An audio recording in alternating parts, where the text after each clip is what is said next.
আমাকে সব সময় এই তোমরাও লাইভে আছো।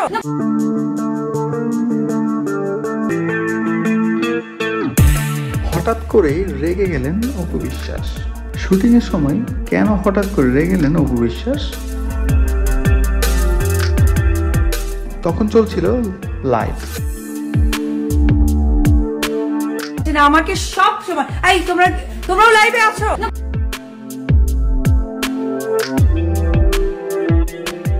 লাইভ চলাকালীনই রেগে গিয়েছিল অপু বিশ্বাস।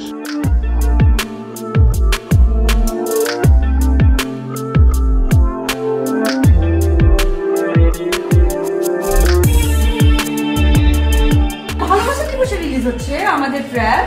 প্রথম থেকে দেখছো দিনভর কথা।